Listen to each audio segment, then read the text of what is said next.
বাহিরটা দেখেছেন? বাহিরটা কত সুন্দর।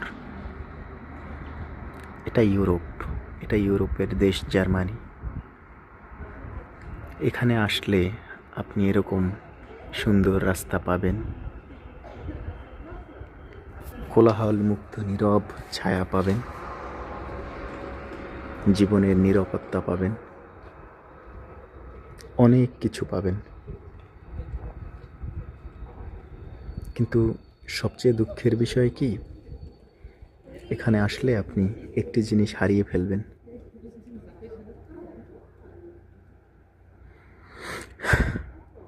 সেটা হচ্ছে আপনার সাথে আপনার আল্লাহর যে কানেকশন, এই কানেকশনটা অনেকটা দুর্বল হয়ে যায়।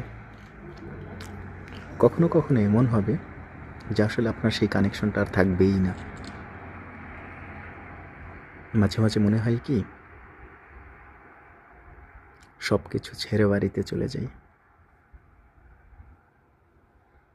এখানে আপনার চিকিৎসা নিয়ে কোনো সমস্যা নেই, আপনার যানবাহনের কোনো সমস্যা নেই, কোনো যানজট নেই, কেউ কারো পিছনে লাগে না, মানুষ খুব একটা মিথ্যা কথা বলে না, আশেপাশে অনেস্ট লোক পাওয়া যায়, পরোপকারী মানুষ থাকে, একজনের কাজের ক্রেডিট অন্যজন নিতে চায় না, অনেক কিছু পজিটিভ। কিন্তু যদি একটা মুসলমান হিসাবে চিন্তা করতে হয়, তখন আসলে দেখা যায় কি, এখানে সিস্টেমটাই এমন যে এই সিস্টেম আপনাকে অনেকটা ম্যাটেরিয়ালিস্টিক করে ফেলবে।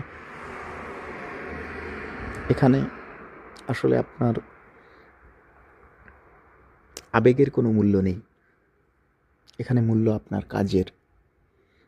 এরা টাকা দিয়ে আপনার সময়কে কিনে নেয়, কখনো কখনো টাকা দিয়ে আপনার ইমানকে কিনে নেয়। কারণ কি,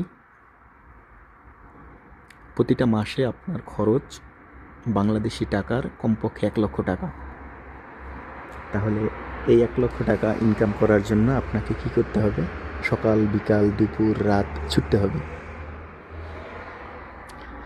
দেখা যায় আপনার কাজের সময় এমন একটা টাইমে পড়লো যে সময় আপনার পক্ষে নামাজ পড়া সম্ভব না, অসম্ভব। এখানে আপনি কখনো আজানের ধ্বনি শুনতে পাবেন না। 5 ওয়াক্ত নামাজ হয় এরকম মসজিদের সংখ্যা খুব কম। কিছু কিছু মসজিদ আছে যেখানে 5 ওয়াক্ত নামাজ হয়, কিন্তু 5 ওয়াক্ত নামাজ হলে কি হবে, সময় আপনাকে এমনভাবে আটকে ফেলবে, আপনি চাইলেও মসজিদে